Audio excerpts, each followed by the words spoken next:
So what I'll do now, I'll tell you what he has said in the previous para, and then we'll get the continuity, okay? And then we will go to the next para, and we have to in this duality. So in the previous para, what he has said is like this. The Ishwari Shakti, that is the divine conscious force, world mother Jagannatha, is the mediatrix between the one and the many. So let's try and understand this a little bit. At the highest level, there is only oneness. There is no division at all. Sat, Chit, Shakti, Ananda at the highest level is only one. Okay, it's got four aspects, but they're all mixed into each other. Consciousness implies substance, substance implies consciousness, and consciousness implies power. If there is consciousness, there is power automatically. Not in our case. In our case, it's not so. But there it is like that. And also it is full of ananda. When you are exercising your power, there is tremendous amount of joy. So that one becoming the many. And in the one, there is the chit and there is the shakti. And when it comes down, they split and become separate. That's why in the physical world, we may have consciousness, but we may not have power. We may have power, but we may not have consciousness. It's very obvious. So now, and the power aspect creates the universe. And so the universe is nothing but Shakti. And that is Jagannatha. So Sri Aurobindo says that she is the mediatrix between the one and the many. The universe is the one that stands between Satchidananda and the physical world. Okay. So the Ishwari Shakti. So this Ishwari Shakti is not Ishvara and Shakti. It is Ishwari Shakti. It's an adjective to Shakti. It's a power which is full of the Aishwaryam. It has got the consciousness and the majesty and the mastery. This is the Shakti. This is the world mother. Okay. That's why we Tarika, good morning. Good morning, Rangada. We joined the Friday class by mistake. Really good morning. Okay, Yasmin, good morning. Everybody has joined now. Good morning, Rangada. Yeah. Rangada, we joined, but by mistake we joined on the Friday class and we were waiting both. Okay. So, I am reading out the summary of what he said previously, and then we will go on to that. So I have just begun. The Ishwari Shakti, Sri Aurobindo says in the mother, he says that the mother, the divine mother, is the Shakti at the highest level, which is full of consciousness. Even when it creates a universe, it is the divine Shakti which creates a universe, but it is full of mastery and consciousness. So she is the mediatrix between the highest and the lowest. It is she who makes the physical world possible by manifesting it through her power. So, I go back to the summary of the previous paragraph. The Ishwari Shakti, which is the divine consciousness, the divine force, conscious force, she is the world mother. You also call her Jagannatha in our languages. She is the mediatrix between the one at the highest level and the many at the lower level. Okay? Then, between spirit and matter also you can say. Okay? Now, with and through the power and play of Shakti, while she draws from the one, she manifests the myriad personalities in the world, and these are nothing but she herself in her aspect of multiplicity. There are two aspects to the higher and the lower. The first aspect is the oneness, but the oneness does not mean that it is devoid of many. So it is potentially many, the one is potentially many, and that potentiality translates into the many in the physical world, like the seed which becomes the tree with 100,000 leaves and fruits and flowers and branches and twigs. This is what he's saying. And this work is done by the Divine Mother, the power aspect of the Divine. And these are nothing but she herself. In other words, whatever you see in the physical world, including stones, including the most minutest, insignificant things, are all nothing but only forms and personalities that she creates from her subtle substance. Subtlest substance she creates and makes them gross and involves them downwards and evolves them back again upwards to complete the eternal, ever-repeated journey from and into the spirit. So it is the Divine Mother who involves and creates the universe. Now in the universe, she starts the journey back again home. So through the individual forms. And when that individual form becomes man, he has now reached a stage where he can consciously evolve himself. Before man, the evolution is not conscious, it is mechanical and unconscious. But this is what he is saying. So then he says the journey back in the spirit. In this upward journey, which is done through yoga, the soul in all objects, everything, the soul, I have used the word soul in double quotes, is the divine presence in everything. Okay, animate or inanimate are rediscovering the truth of spirit in the spirit. We go back to where we came from. We start from unconsciousness, but we end up in consciousness. And this is a slow process, an evolutionary process. Although she invents, she, the Divine Mother, invents and uses laws and processes, there is no mechanical or unconscious movement in her. The Divine Mother, at the lowest level, expresses her power, and she seems to be unconscious and mechanical. Like as I said, the river is flowing, there doesn't seem to be any consciousness in it. The wind is blowing, the sunshine is giving us heat and light. But it seems to be unconscious and mechanical, but it is not really so. So there is neither unreality at level 1, like the ascetic is saying, nor is there unconscious and mechanical activity in her. This is what you experience in the spiritual planes of consciousness. There are many planes of consciousness in the spiritual planes, and in one you experience this duality. You experience the duality, okay? But it's in a different. Now, in the third level, that's the supermind, nature is para prakriti. She is para prakriti, is the supreme divine consciousness power. It is power, but with a consciousness, because she is divine conscious power, which utilizes her real subtle substance for creative cosmic play. But another question of importance is, why does she plunge man into ignorance and inconscience? What is her purpose in doing so? So this is a problem that is not possible to answer at the lowest level. At first, no purpose is seen or discovered later. Like even when man develops into a very intelligent person, if he is a materialist, he can find no reason at all for, or no origin to the existence of the physical world. He sees no purpose at all. No scientist will tell you that there is purpose. Slowly the idea of evolution has come, but not everybody subscribes to the evolutionary theory. Okay? But there are some who say that evolution is proceeding towards an aim, and nobody is clear about what that aim is except Sri Aurobindo and Advaita. Okay? At first, no purpose is seen or discovered. Later, at another higher level, her plan and purpose reveal themselves. So, you are able to reveal the plan and power if you go to the third level.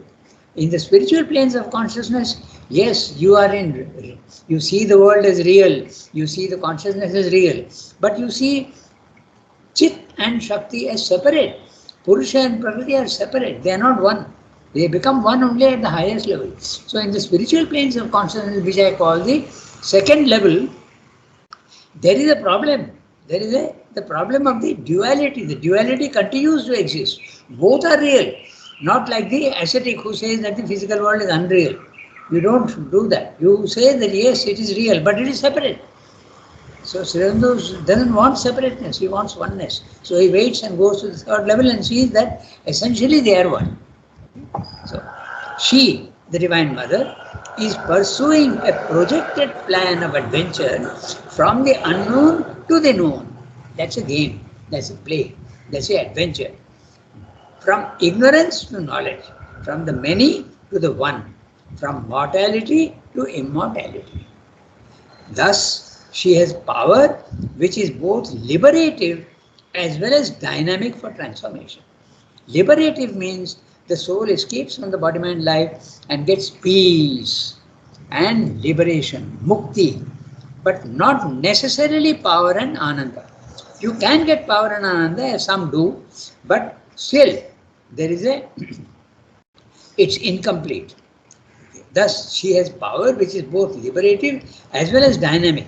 So liberative means a negative, a negative condition in this sense that you are free, but you don't have any power.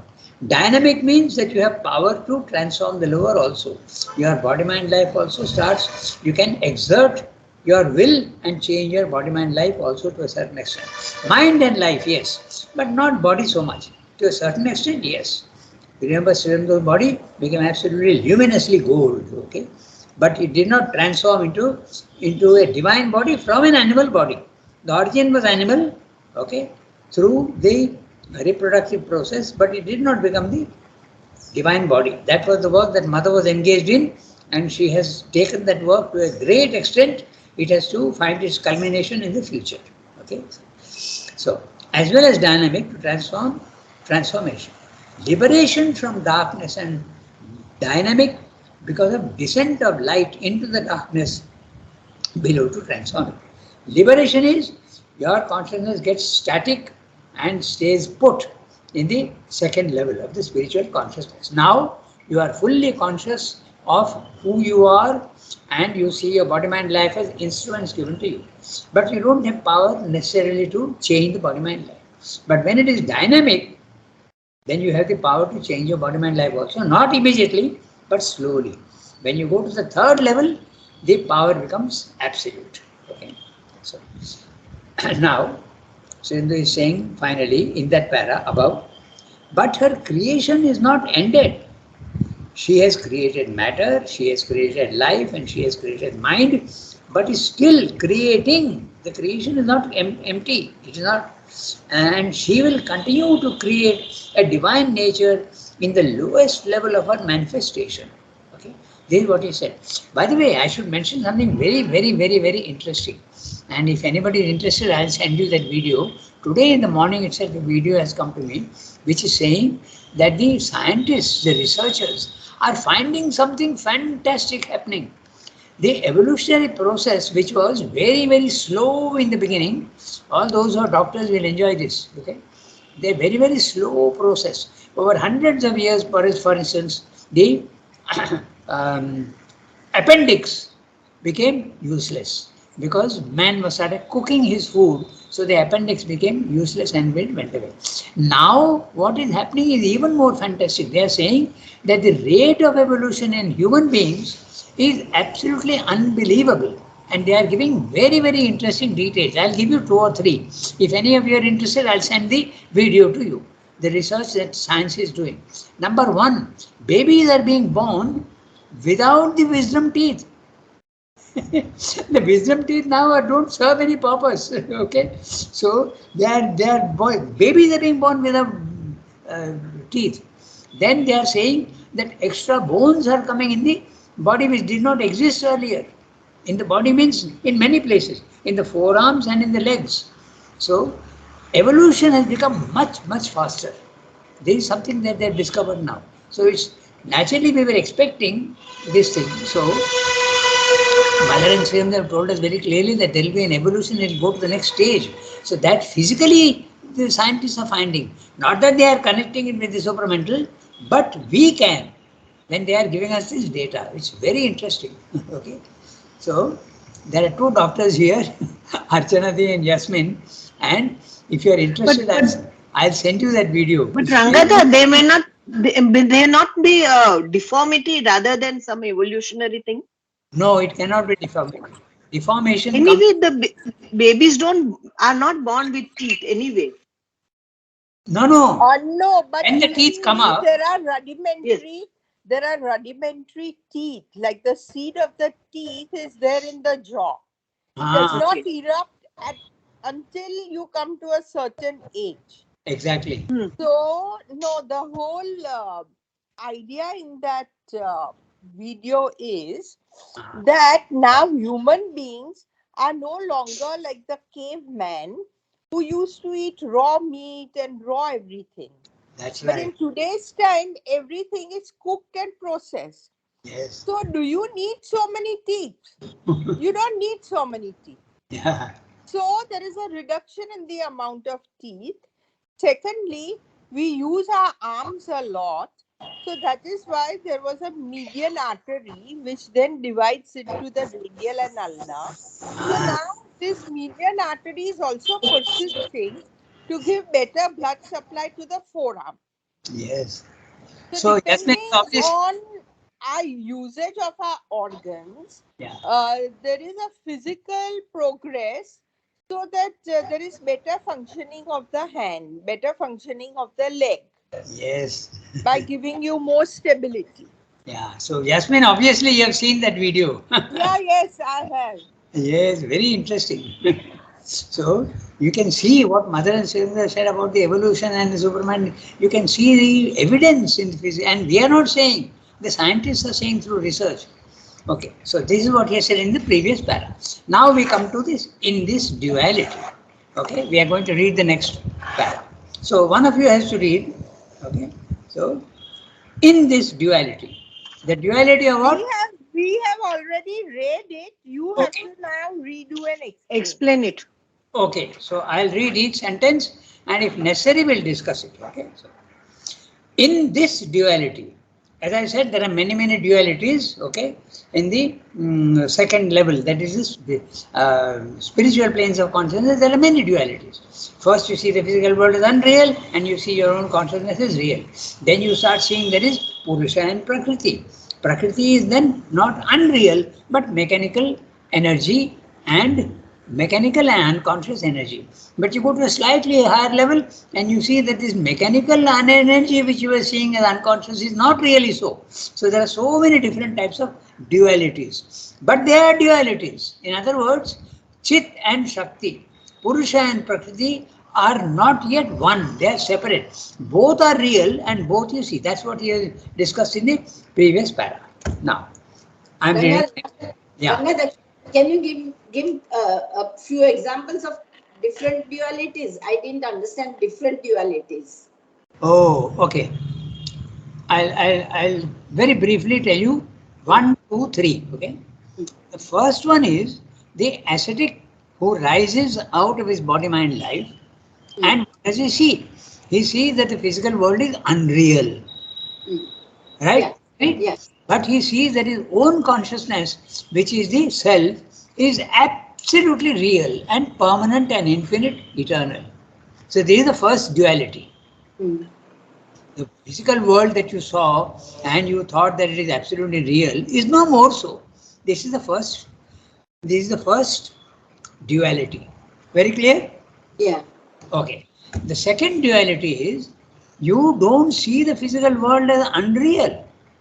You see it as real. When you are in the cosmic consciousness, slightly higher than the higher mind, or maybe even in the higher mind, you can have a cosmic consciousness. And you see the physical world as real. Okay? It's not that you don't see it as it is real, but the energy and the movement in the physical world is mechanical, unconscious. The first is totally unreal. The second is mechanical energy and unconscious, like Prakriti, nature. In nature, the river is flowing, the sunlight is coming, the wind is blowing, no consciousness anywhere. That's what you see. Clear? Yeah. This is the second duality. Mm. Now, when you go to the third duality, this unconscious real energy that you are seeing in the physical world is not really unconscious. You start seeing that there is a consciousness in the water, there is a consciousness in the wind. Okay, I refer you back to that famous Japanese example. Okay, that Japanese example of the one who did with 2 jars water. Okay, and he was giving good thoughts to one and not giving good thoughts to another. You remember the example? So now what the Japanese scientist was experimenting and seeing, you start seeing that as reality. The physical world is not unconscious at all. You see the consciousness in it. But it is different. This is the third reality that you are seeing. Okay, that's the one that we read just now. You see Purusha and you see Prakriti, both are real, but Prakriti is no more unconscious and mechanical. she is conscious. Yeah. So now the three grades are clear? Yeah, yeah, yeah. Yeah. I thought you were talking about something else. This was, yeah.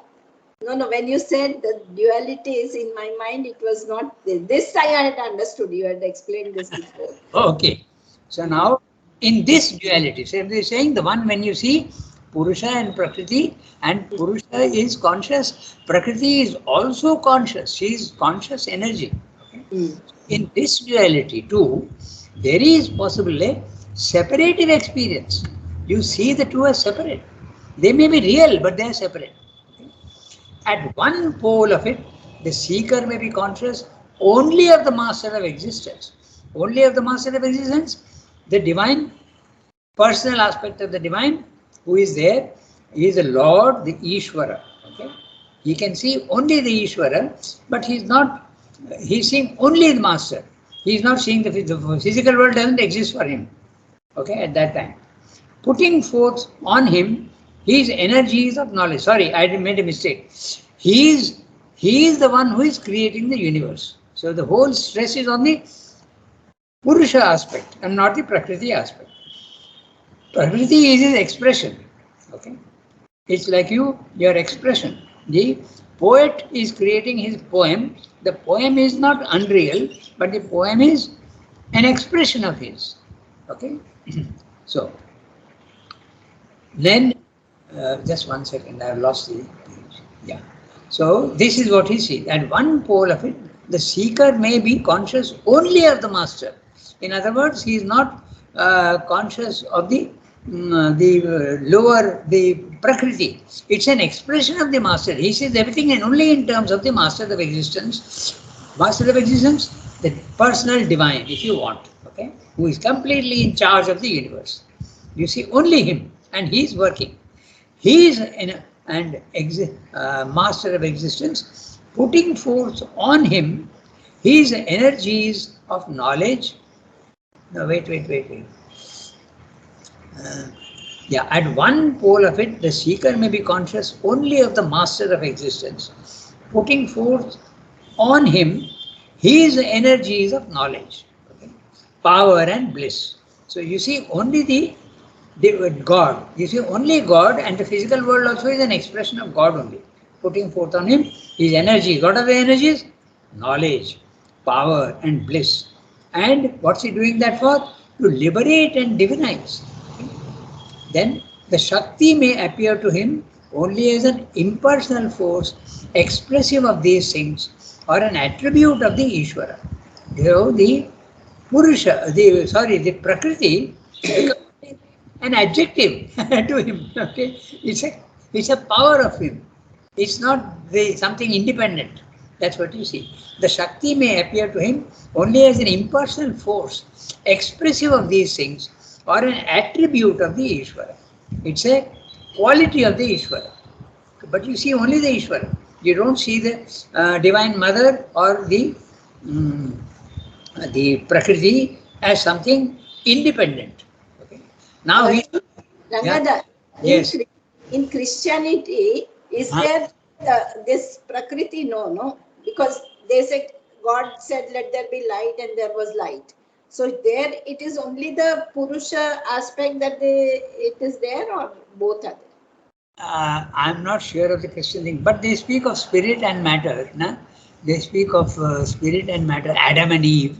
So there is, but they don't use the word Prakriti and Purusha. They don't use. But there is a difference between the Prakriti, the lower and the higher.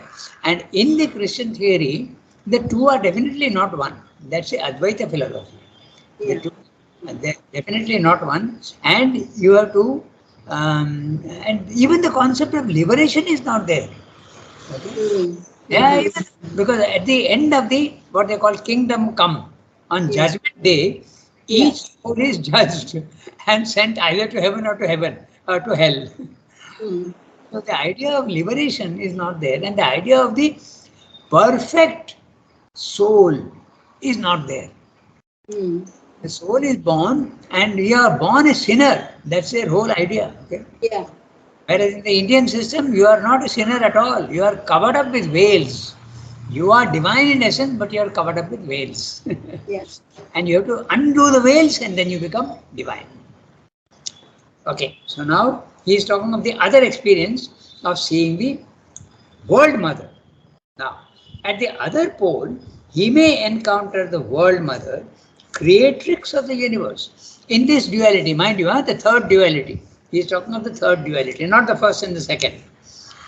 He may encounter the world mother, creatrix of the universe. She is the one who creates the universe, putting forth the gods and the worlds and all things and existences out of her spirit substance. So both are there at the highest level, Chit and Shakti.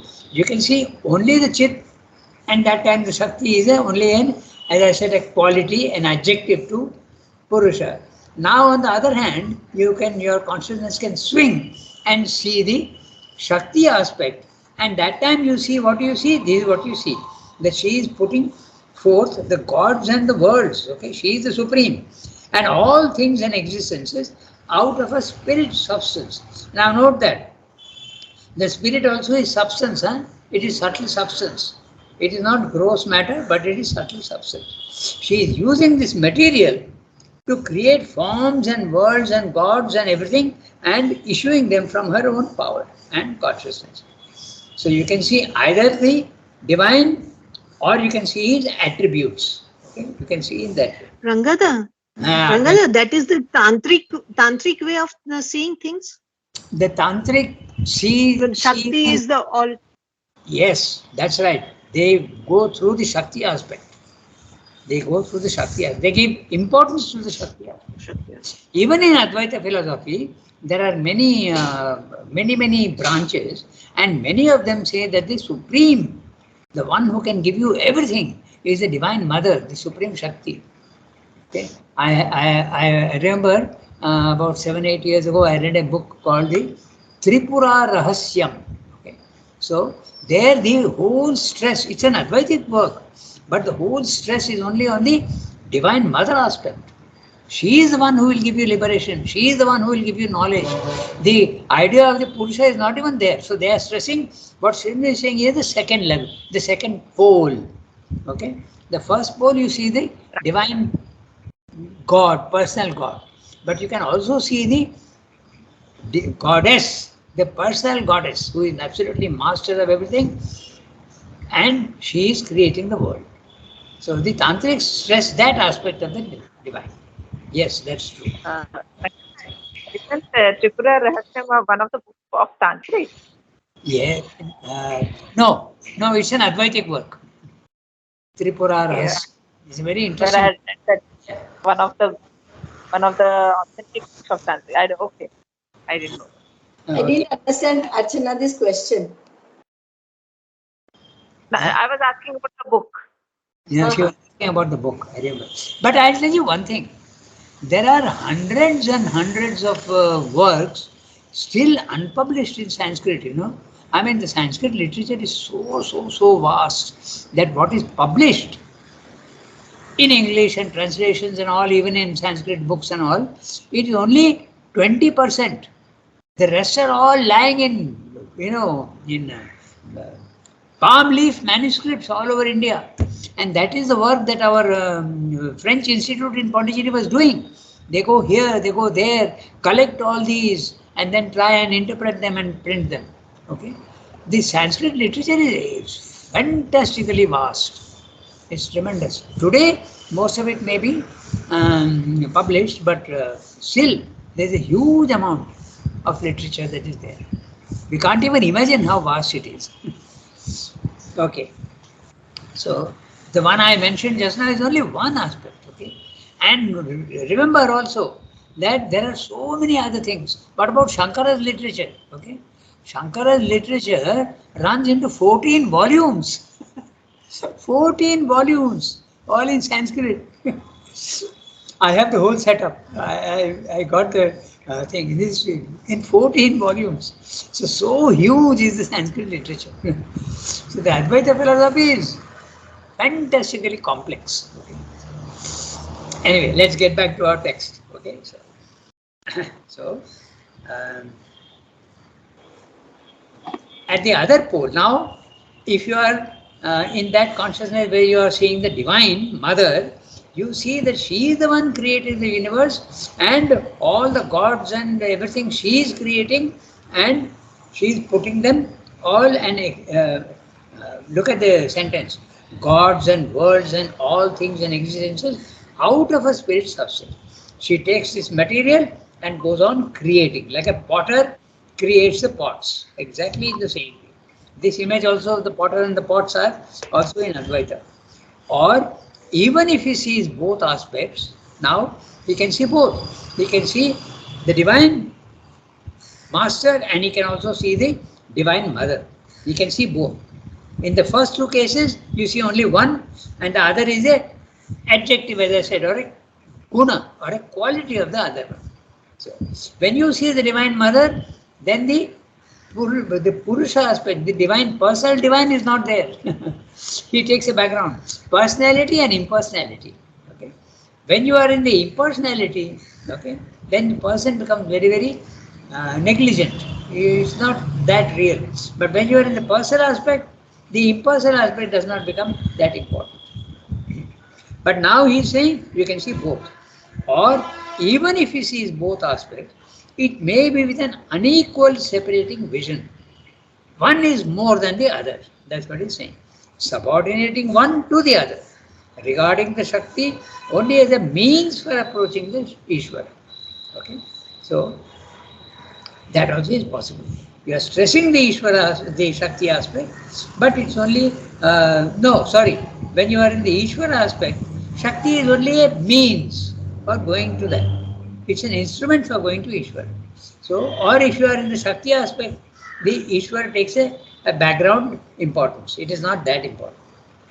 Their results, what is the result of all this? Their results a one-sided tendency or a lack of balance. Now note that, okay? All this is in the spiritual planes of consciousness, not our ordinary planes of consciousness. So even there is all these possibilities are there. A one-sided tendency. That's why you have so many philosophies, okay? Advaita, Vishishtadvaita, then Dvaita. All these philosophies are there because of this.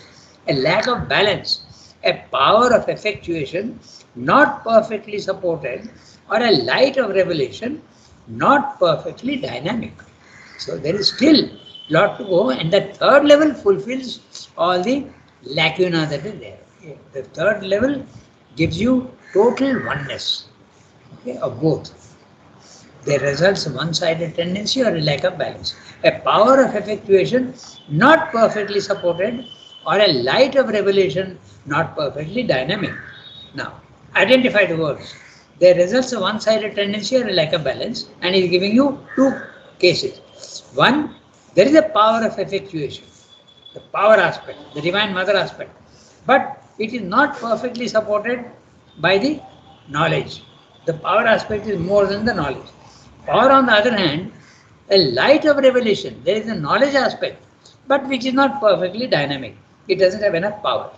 In other words, there is a duality. Okay?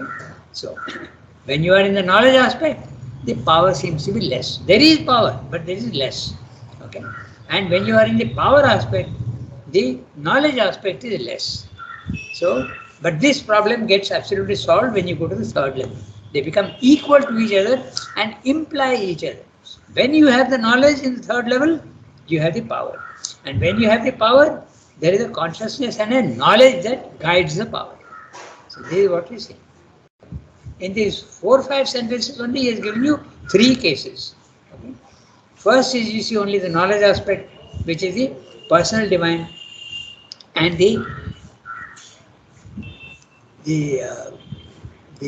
power aspect becomes less. Or if you are in the power aspect, the knowledge becomes less. Or you see both, but they are unequal to each other. They become equal to each other only at the third level. So, or even if he sees both aspects, it may be with an unequal separating vision, subordinating one to the other, regarding the Shakti only as a means for approaching the Ishvara. There results a one-sided tendency or a lack of balance, a power of effectuation not perfectly supported, or a light of revelation not perfectly dynamic. It is when a complete union of the two sides of the duality is effected and rules his consciousness that he begins to open to a fuller power. That fuller power is the third level. That will draw him altogether out of the confused clash of ideas and forces. So the second level of the spiritual planes of consciousness is a confused clash of ideas and forces. It is tremendously superior to the normal human mind and knowledge, but yet there is a difference. So confused clash of ideas and forces is there at the higher mind level, illumined mind level also, this is there. Okay? Even at the overmind level, you see both as real, but there is a discrepancy between the two. You see the duality. Confused clash of ideas and forces here into a higher truth and enable the descent of the truth to illumine and deliver and act sovereignly upon this world of ignorance. He has begun to lay his hand on the integral secret, which in its fullness can be grasped only when he overpasses the double turn that reigns here of knowledge, inextricably intertwined with an original ignorance, and crosses the border where spiritual mind disappears into the supramental gnosis. So very clearly, the spiritual mind is the second level, as I said. Higher mind, intuitive mind, illumined mind, overmind. And disappears into the third level, supramental gnosis. It is through this third and most dynamic dual aspect of the one that the seeker begins with the most integral completeness. There is only absolute oneness. Chit, Shakti, Chit, Sat, Chit, Shakti, Ananda are one and not three, not even four. And the most integral completeness to enter into the deepest secret of the being and the Lord of the sacrifice. So, in this, he has given you so many different experiences possible.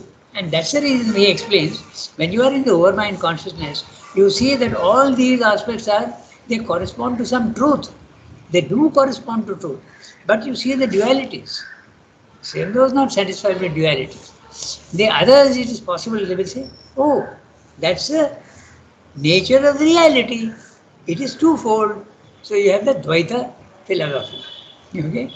Then you see that the two are connected, and then you have the Vishishta Advaita. There is a relation between the two. Okay, so that's a Vishishta Advaita. In fact, the Shankara philosophy is absolute Advaita. The divine soul, the human soul, is nothing essentially than the divine soul. The Vishishta Advaita, the Ramanuja philosophy, Ramanuja, 16th century or something like that, okay, 300 kilometers from here, on the bank of the Kaveri, on the way to Trichy. He was there. And Srirangam is the name of the town, Srirangam. And he says that you can have a relation with the divine, but you can also become the divine. If you become the divine, it's the Advaita philosophy. And if you have a relation with the divine, you can't become the divine and have a relation with him. So therefore, that is the Vishishta Advaita. Okay? Bheda, Bheda. There is a Bheda and there is also an Abheda. Okay? And then there is Madhvacharya and others, okay, several others also, who say that no, you can have a relation with the divine, but you cannot become the divine. So all these are true in the spiritual planes of consciousness. That's why we're saying confused clash of ideas and forces. Okay? Quite clear, na? So, now that completes the para, and we have 4 minutes. So, in that 4 minutes, what I can do, I can just go through, I can read fast the next paragraph. No? So, shall I do that? Let's do that. Unless you have some questions. But you think about it, it's in one para he has given you all the philosophies and the reason for the clash and reason for their differences. Now, I am reading the next para. For it is behind the mystery of the presence of personality in an apparently impersonal universe, as in that of consciousness manifesting out of the inconscient, life out of the inanimate, soul out of brute matter, that is hidden the solution of the riddle of existence. Here again is another dynamic duality, more pervading than appears at first view and deeply necessary to the play of the slowly self-revealing power. It is possible for the seeker in his spiritual experience, standing at one pole of the duality, to follow mind in seeing a fundamental impersonality everywhere. Many spiritually realized people have this fundamental impersonality experience only without the personal aspect. I'll give you 2-3 examples. Jiddu Krishnamurti, then Sadguru, okay, even the Jain philosophy, they all go to the fundamental impersonality. But for them, the personal aspect of the divine doesn't exist. The evolving soul in the material world begins from a vast impersonal inconscience in which our inner sight yet perceives the presence of a veiled infinite spirit. It proceeds with the emergence of a precarious consciousness and personality that even at their fullest have the look of an episode. Something temporary, an episode, but an episode that repeats itself in a constant series, life after life, life after life. Each life of yours is an episode, and this episode goes on. You have many lives, reincarnation. Okay? But an episode that repeats itself in a constant series. It arises through experience, out of experience of life, out of mind, into the infinite, impersonal and absolute superconscious in which personality, mind consciousness, life consciousness seem all to disappear by liberating annihilation, nirvana. At a lower pitch, he still experiences this fundamental impersonality as an immense liberating force everywhere. It releases his knowledge from the narrowness of personal mind, his will from the clutch of personal desire, his heart from the bondage of petty mutable emotions, his life from its petty personal groove, his soul from ego, and it allows them to embrace calm, equality, wideness, universality, infinity. A yoga of works would seem to require personality as its mainstay, almost its source, but here too the impersonal is found to be the most direct liberating force. It is through a wide egoless impersonality that one can become a free worker and a divine creator. It is not surprising that the overwhelming power of this experience from the impersonal pole of the duality should have moved the sages to declare this to be the one way and an impersonal superconscious to be the sole truth of the eternal. So many people have said that. Buddha, okay, and as I said, modern times, okay, Jiddu Krishnamurti and the Jains also, they have the same. There is no personal God. There is only an impersonal truth and superconscious. So, it's time, exactly time, so we stop here. Srivendra is not satisfied with all these dualities. He wants to go to the absolute highest level and see everything as totally one. He wants to see the seed. He doesn't want to see the seed. He wants to see the seed also becoming 2, 3, 4, 5, finally the whole tree. He wants to see both as real. That's the thing. So, we stop here today and we can put on the Sonki, note down. We will redo this para. We'll redo this para. Yes. Alright. Au revoir everybody. Have a nice day. Merci. Bonjour Rangada, merci. Rangada. Merci.